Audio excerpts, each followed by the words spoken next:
Travel plans. Farewell.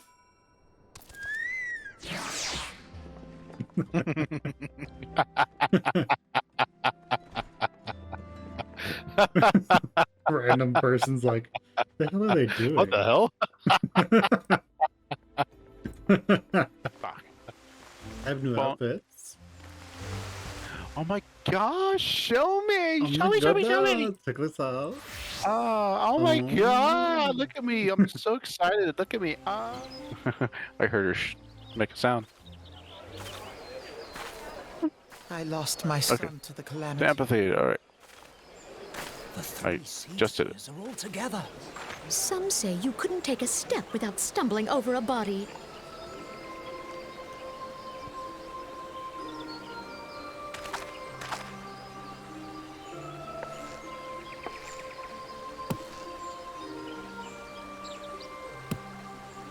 Our forebears were once strangers in the Twelves Wood.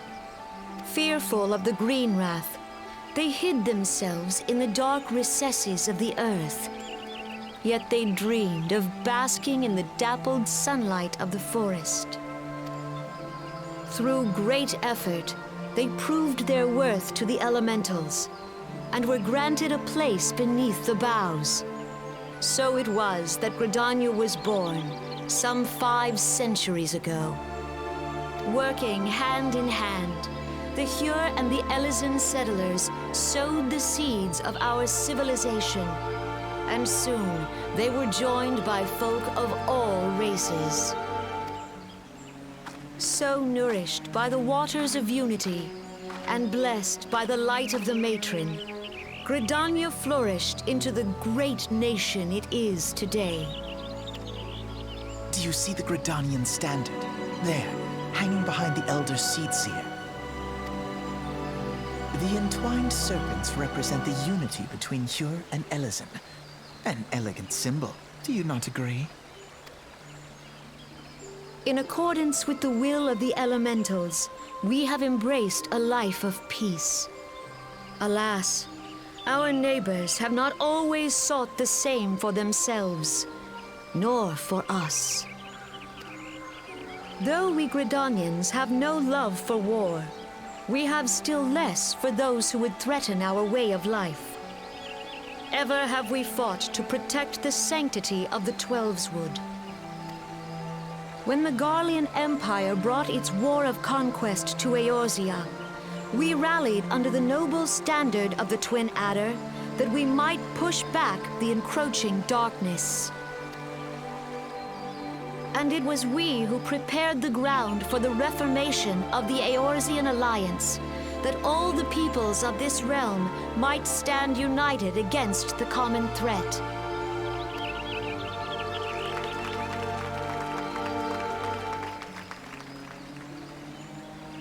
"5 years ago, the Alliance met the armies of the Empire upon the fields of Cartano. It would prove the bloodiest battle in recent memory. Countless Gridanian lives were lost. As Supreme Commander of the Order of the Twin Adder, ever shall I bear the weight of our people's sacrifice. Alas, their loss was not the only tragedy to befall us that day, for soon came the calamity.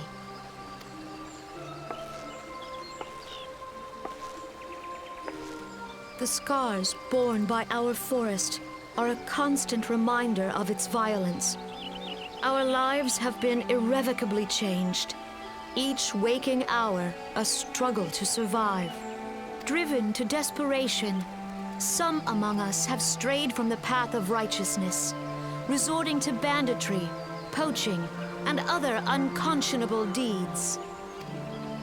To compound our woes, the Ixal have returned in force, emboldened by our suffering. They test our defenses nigh without cease, and prey upon the vulnerable. So beleaguered from within and without, it is of little wonder that our unity now falters. Dark times are upon us. Time was a man could walk the high roads without fear. On this day, 5 years ago, countless Eorzeans laid down their lives that we might behold another dawn.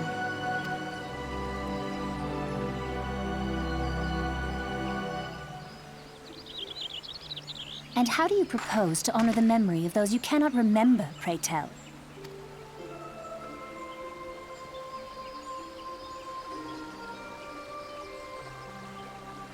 The destruction wrought by the calamity was indiscriminate. It dealt death to Eorzean and Garlean alike. Yet while we have labored to rebuild our homes, to rebuild our lives, the Empire has set about raising steel fortresses here in the Twelveswood. Let none be mistaken. The Garleans remain the greatest threat to our survival. If we are to stand against them, we must remember what it is to be united. Our many troubles blind us to the woes of our fellow man. Thence is harmony lost. Yet harmony is the founding principle of Gridania. We are gathered here to honor the fallen. Let them be honored not only in word and thought, but through concerted action. I bid you, join hands with me once more beneath the Twin Adder standard. And together, let us heal the forest's wounds, that our progeny might live in harmony beneath these ancient boughs. For serenity, purity, and sanctity. We must think of the children! Woods will be done. It's up to us to protect the All forest. the elementals!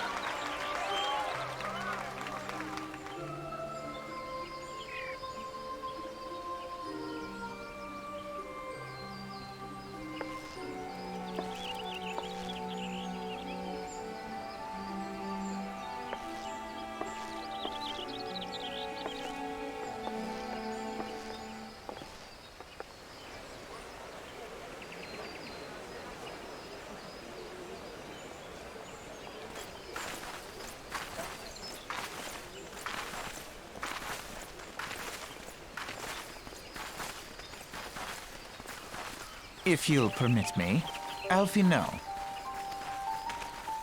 And my sister, Alisaie, at your service. I saw at a glance that you were a fellow traveler. We can just You get a might be counter, Students of history, sampling the realm's remembrances in pursuit of... put it down in the corner somewhere.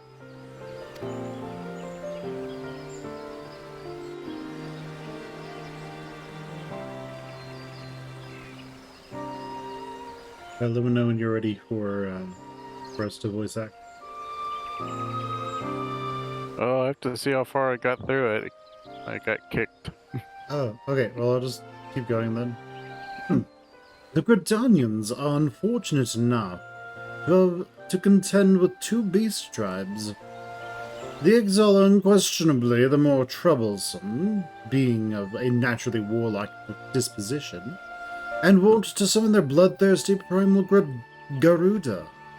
The Sylphs, by contrast, are peaceful in nature, being mischievous rather than malevolent, and have long been on friendly terms with the Gridanians. Until recently, at least. Alas, they have grown aloof, a change observed at roughly the time they summoned their primal Ramu. The Gridanians have no love for war, and they consider open conflict a last resort. Though they clash with the Exile ever more regularly, you may be assured that they do so only in self-defense. As for the Sylphs, they are not as yet bound by a peace treaty, though one wonders how long it will be before it is broken. The Twelveswood was grievously wounded during the calamity, leaving Gridania vulnerable to attack. The people are hopeful that restoring the wood, and thereby the power of the elementals, will put an end to their woes. Yet how long will that take? Centuries, I'd wager. Meanwhile, the Exile will continue their incursions, spurred on by Garuda, and her insatiable appetite for destruction. Whether the Gridanians like it or not, sooner or later it will come to all-out war. And when it does, the Order of the Twin Atta will need all the help it can muster.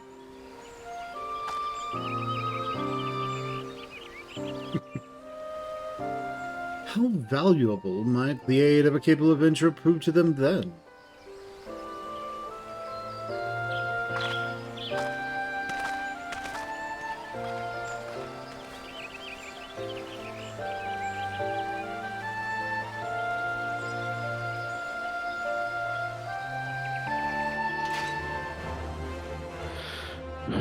I'll see if I can get through this one.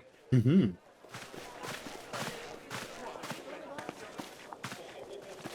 Behold, 'tis the Sultana Nanima herself! And Reborn as well!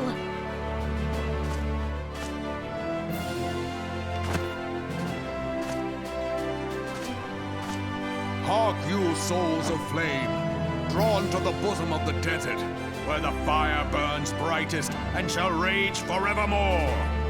Hurrah! Reborn! Where since antiquity, under the sage and judicious rule of the Ul dynasty, we have wrought sand into gold, where by the grace and glory of Naldar have our brave sons and daughters flourished and prospered. I speak of Ul'dah! There, at the Flame General's back flies the Grand Company's standard. Note the sigil. The golden scales of order balance the jewel of prosperity with the flame of might. Great and many are the gifts our nation has given the realm. In Eorzea's darkest hour, on the killing fields of Cartano, none spent more in blood and gold than we. Thus was the 7th Imperial Legion laid low. So that's how it happened. How soon history forgets. Yet many left our gates, never to return. Let us pray for our absent brothers and sisters, that they might know happiness in the great beyond, as Thal's honored guests.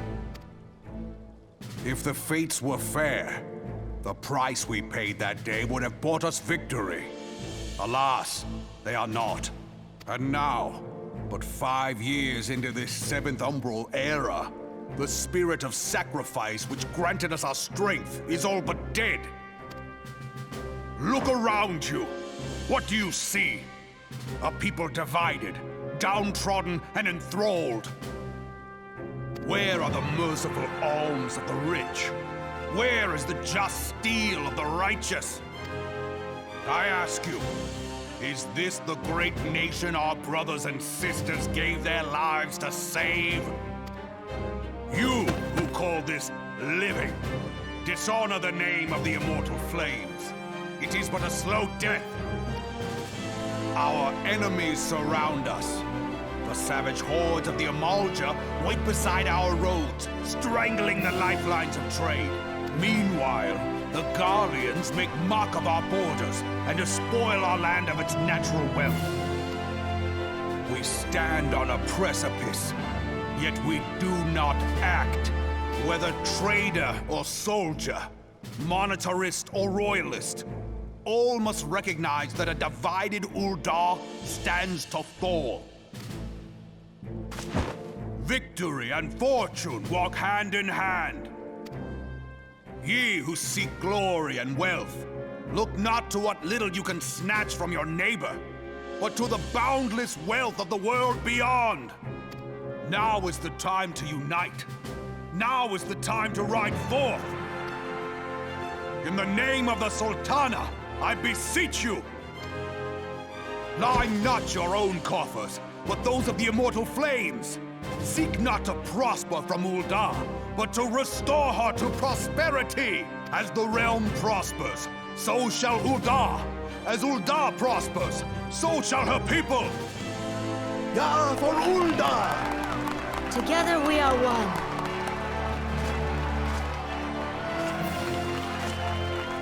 Your grace. Raoban?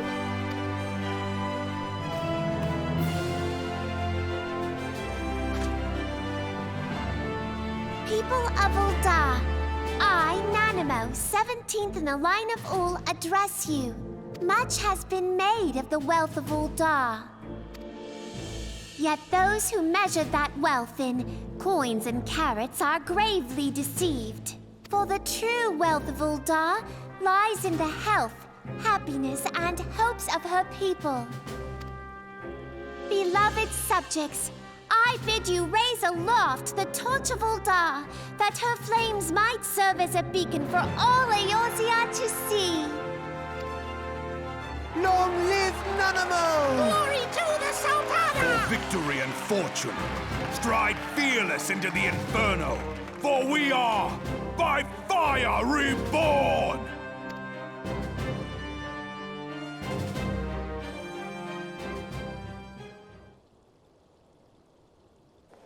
Forsooth? The time is now! I fancy meeting you again.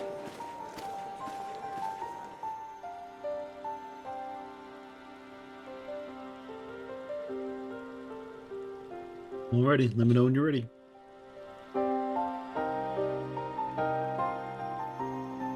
Okay, I'm ready. Do you want to do Alpha now? Yeah, I can do Alpha now. And you can do Alisaie if she has any lines. The Uldans have a long history of conflict with the Amalja, the beast tribe that worships the primal Ifrit.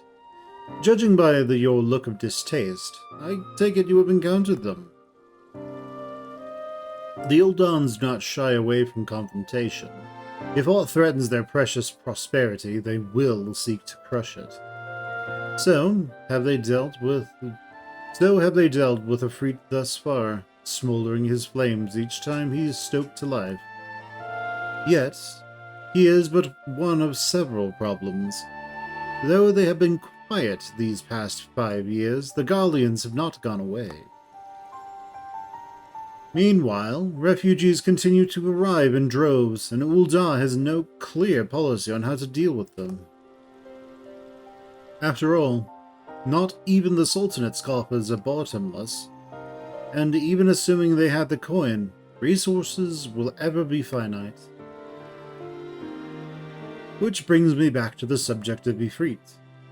It has been observed that the Amalja are summoning him with ever-increasing frequency. Every time they do so, the Uldans send their forces to smite the primal, and though they inevitably succeed, each victory is bought with blood. It is a war of attrition which they cannot well sustain. Little wonder, then, that the Immortal Flames are eager to recruit more members.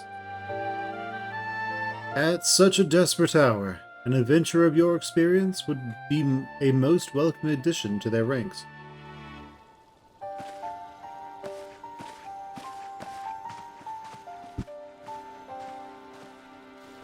I tries to be the talker and thinker. You want to do Xanthale? Yeah. Go for it. You to attend the remembrance service? Be quick. The Admiral is due to give her address at any moment.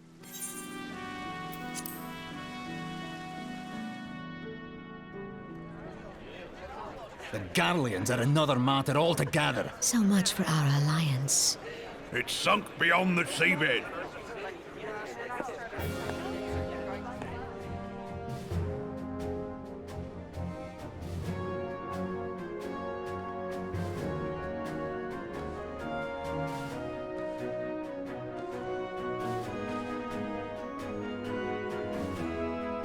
Brothers and sisters of the sea, hearken unto me.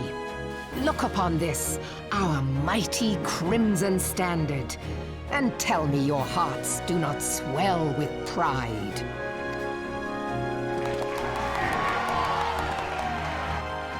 "700 summers have come and gone since our forefathers first ran aground in this fertile bay. In that time, guided by the Mother of Oceans, Limsa Lominsa has grown from humble fishing village to uncontested ruler of the 5 seas and beyond.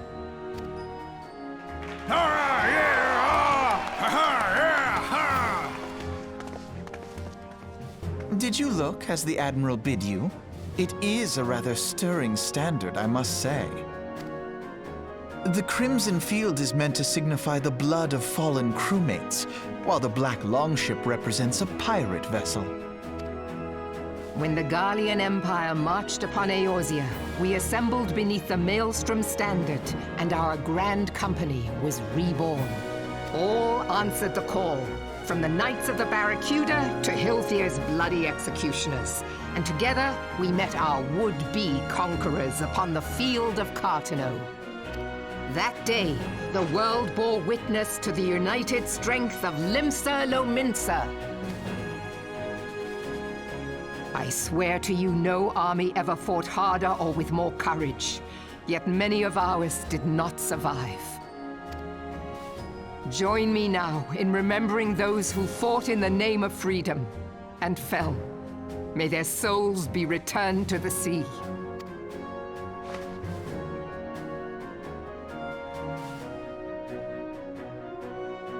Freedom. Yes, they have always been rather fond of their freedom. Much as the beast tribes have. Small wonder. Beneath the surface, one would struggle to tell them apart. It has been 5 long years since the calamity struck. 5 long years of tireless rebuilding. Yet still the wounds of the calamity fester and weep. But when I stand atop the mizzenmast and gaze out upon our battered and broken vessel, I see an undying spirit. Did we not build all this from the wreck of the Galadian all those centuries ago? Shall we not do so again? Yet there are those who would see this ship of ours sink beneath the waves of the restless Rotano. The Sahagin creep ashore seeking blood for their accursed god. Those fishbuck The Sahagin have risen? While the mines of Ogomoro spew forth kobolds who push ever south, despoiling our lands as they go. These savage beast tribes will be the first waves to crash against our creaking hull. And behind them swells the grim tide of the Garlean Empire. Even now the curs fly their flags within our borders. Doubt not, but that they will be upon us ere long. We are well nigh surrounded. Yet there are those among us who would rather turn their swords against their crewmates than our cannons against our foes. How can we hope to repel our many enemies when mutiny breeds below deck? There is but one course left to us. One bearing that will bring us victory over the beast hordes and the Empire both, and see this ship safe to port. We must mend the rift the calamity has reopened twixt pirate and maelstrom, and stand fast with our adventurer brothers against the coming tempest. Mark ye well. A crew without unity is no crew at all. 'Tis but a mass of drowned men. To me, then, brothers and sisters of the sea, gather beneath the undying crimson standard and pledge me your strength, your skill, your wisdom. And with the guidance of the navigator, this great vessel of ours shall ride the waves till sea swallows all. Long live the Admiral! Admiral, move Gather the lads! Oh, where's me cutlass? I'll follow ye to the 7 hells, Admiral!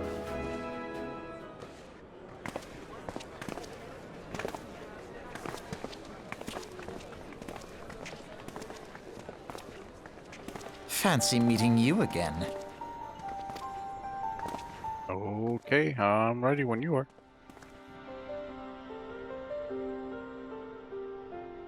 Alright. As the Admiral mentioned in her address, Limsa Lominsa is plagued by 2 beast tribes.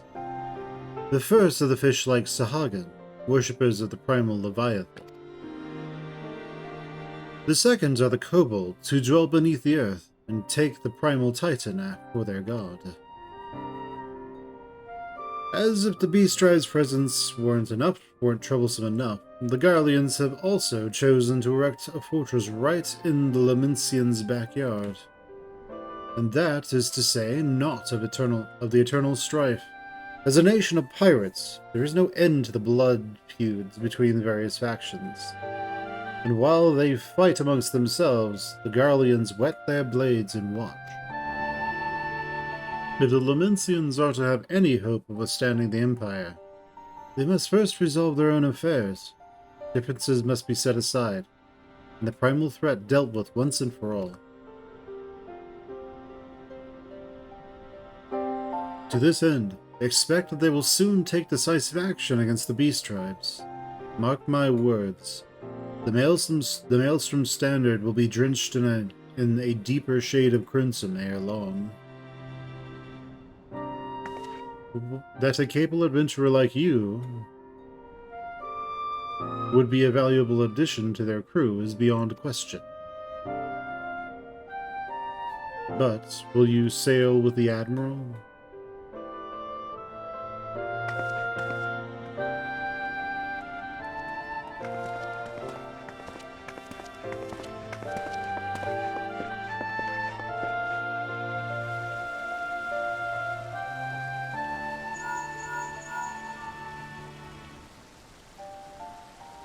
Yeah, go ahead and take Manfilia.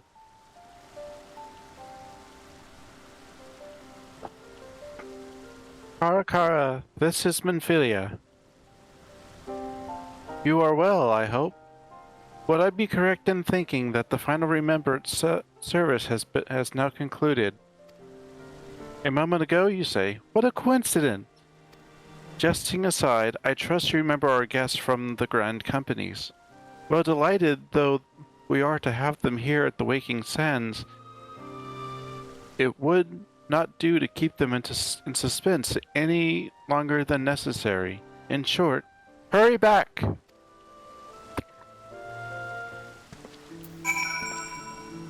Also, my favorite part about this one is they just had some voice actor and they're like, all right, here's what I need you to do. Just make pirate sounds and say pirate stuff. Like, huh? What do you mean? I don't know. Pirate things. Yar har, He's like, right. Yar, I stand with the Admiral. And then they say, she's supposed to be a girl? I'm supposed to sound like a girl. And he's like, where's me cutlass? Or get out of the lads. Is that good? Oh yeah, that guy at the end. Yeah. Where's my cutlass? Welcome back, Kara. Were the Grand Company leaders' words as illuminating as they had hoped? You had hoped? Aye, each nation is beset with problems. I trust you see now why your services are in such demand. Would that there were more of you, Kara. But you must be tired from your journey. Why don't you rest a while and take a moment to reflect upon your decision? Once your mind is made up, pray give the Grand Company officers your answer.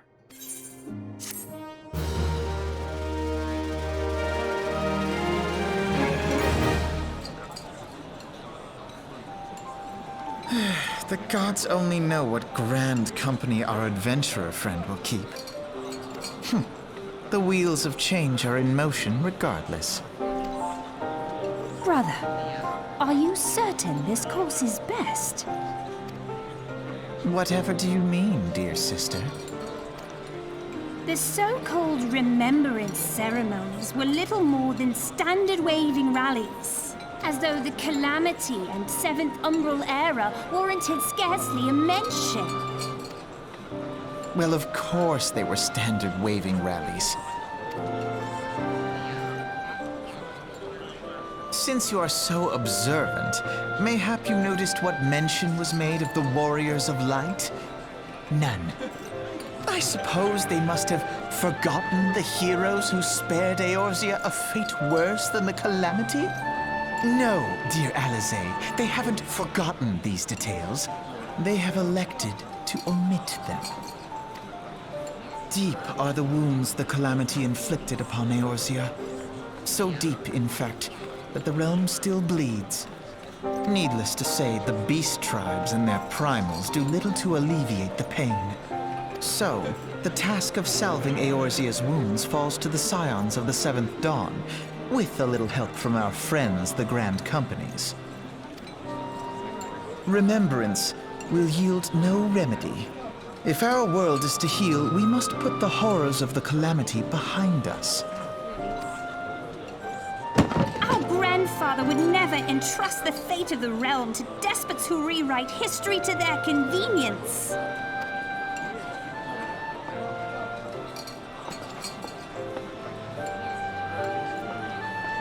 There must be another way to cure what ails this world, and I need to find it. You are most welcome to try. Our paths may differ, but our destination is the same. In time, I dare say we will see eye to eye. I should hope so. My lady! We are to escort you! Hope does not come into it. We share the burden of this fate, dear sister, and will prevail together or not at all. The salve will serve not only to close up our present wounds, but prevent old ones from opening anew.